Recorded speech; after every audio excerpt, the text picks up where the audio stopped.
अस्सलामु अलैकुम। अल्फाज आवाज़ में खुशामदीद। 3 मोहसिन फल जो रखें आपके चेहरे को चमकता थमकता।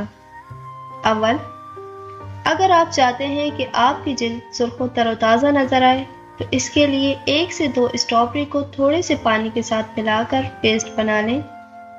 इसे सारी रात चेहरे और गर्दन पर लगा रहने दें। सुबह धो लें।